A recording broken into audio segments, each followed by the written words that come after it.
library with Mr. Crosby Kemper. He is the CEO of the libraries, and we are happy to have him on the show today. How are you doing today? I'm great, thanks. Okay, let us know a little bit about your duties as director of the libraries. Right. Well, we have 10 locations. We have the same boundaries as the Kansas City School District, roughly from the river, the Missouri River, to 79th Street, and from the state line to the border of Independence. Okay. And we have about 225,000 people in our district, and our goal is to serve every one of those people with services that are focused on reading, on using a computer for various aspects of your daily life, and lots of community events, including programs that we put on. So I manage all of that and a staff of about 200 people, and interact with a lot of our community organizations, partnering organizations, arts organizations, cultural organizations, educational organizations, the school district itself, to make all that happen. Okay, and give us an example of a way that you reach out and touch so many people. What community activities do you guys do? Well, we have a lot of reading activities. So we have reading activities for children before they're even able to read. We call it Every Child Ready to Read. Family reading programs where families come in and read to their children, get other adults to help read to children. And then on up through summer reading programs, after school reading programs, we have teen reading programs, we have winter reading programs, lots of adult reading programs, book clubs for all ages, etc. So through reading, we touch just about everybody. And then we have programs of great writers and authors of books that are of interest to all ages. So we through reading and authors talking about it, we touch, I think, probably 50 or 60% of the population of our district and people outside. Okay. Now we know you come from a long line of banking. What made you switch over to library, and did you feel that there was a void in the library system? I think a couple of things I'd say. One, I always say when people ask me about the differences, I said I went from past due loans to overdue books. Okay. So we didn't have many past due loans. We don't have many overdue books, so that's not a big part of it. But my job is a management job, so it's not unlike the bank. The really important thing about my job, and it was the really important thing about my job at the bank, is that I find really good people to do the various things that we do. And the secret of being a CEO or being a senior manager in any organization is to find the best people you can find and the best fit of those people to their jobs. And so that's what I do. That's similar. The big difference, and you ask about was there a hole in the library? We went through a series of interim directors before I came, and I was an interim director.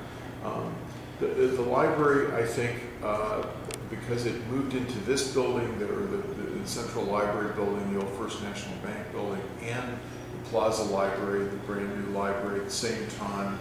And at the same time, there was the beginning of some economic problems in the community and around the country. There were some financial issues and some focus issues and some staffing issues, all of which kind of hit simultaneously. And I hope I was the right person to do this job. In any case, those were the challenges that I had to face. Yeah. Okay.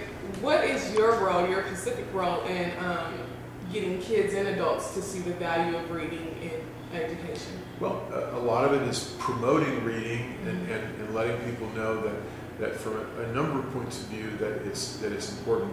You can't accomplish anything in the world today without literacy and numeracy, without being able to read, without being able to manipulate numbers, do basic math. The world education is the road to financial success, personal success in our complicated global world. You have to have that. So that's the first thing I would tell people. But the second thing I would tell people, and the library, this has really always been the library's job, is there's a great pleasure in reading.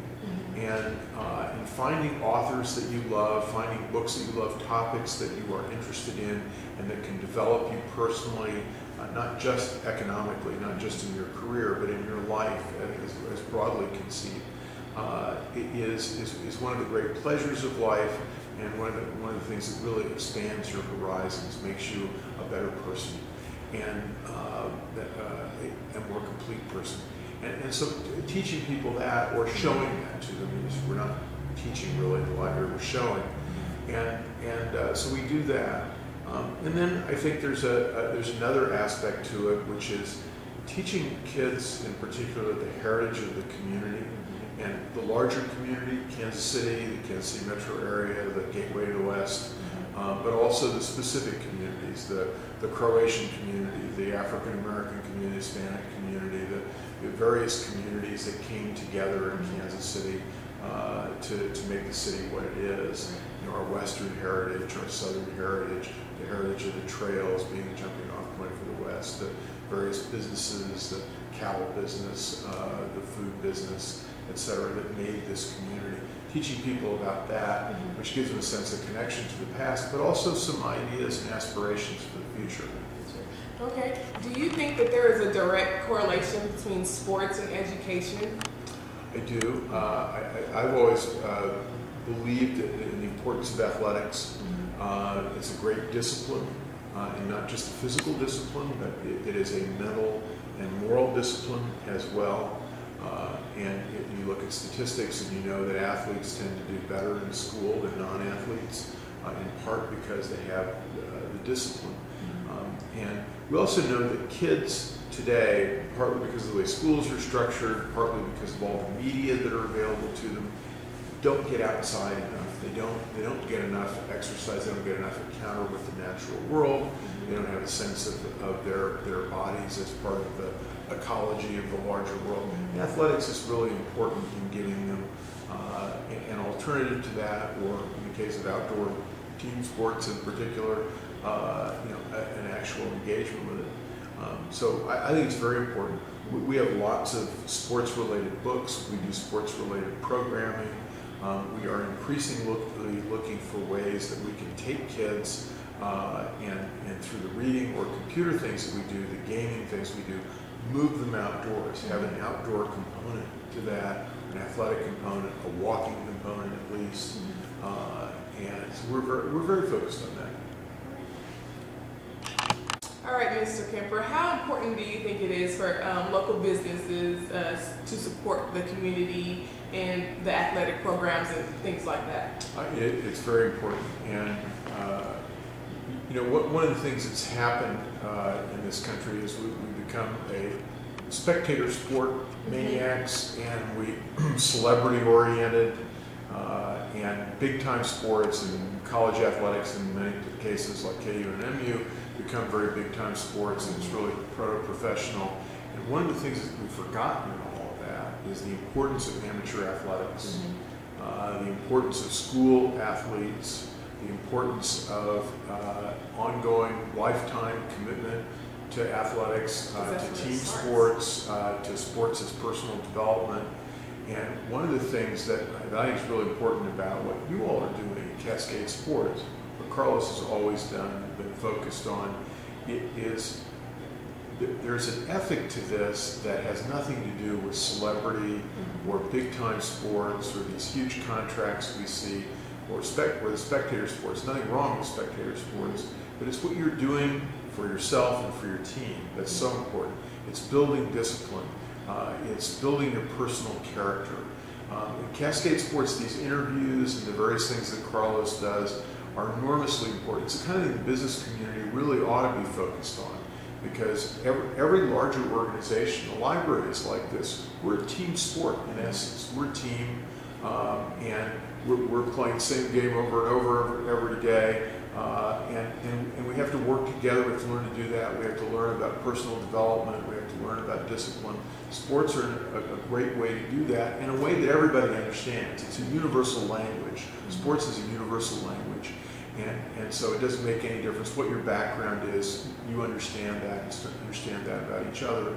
So I think it's enormously important. I think the business community ought to recognize the importance of what Carlos does, what you do with these interviews, with various other things that Cascade does, promoting the athletes and the teams and the sports that don't get a lot of recognition. You know, it's not about the latest sensation in sports. It's not about the biggest contract. It's about the day-to-day activity and the day-to-day activity in our community of athletics. So I think it's enormously important. And, you know, Carlos's story is an incredible story. It's important to the library because he was a homeless person himself. Spent time in the library, going to our programs. You know, we do things for free for everybody.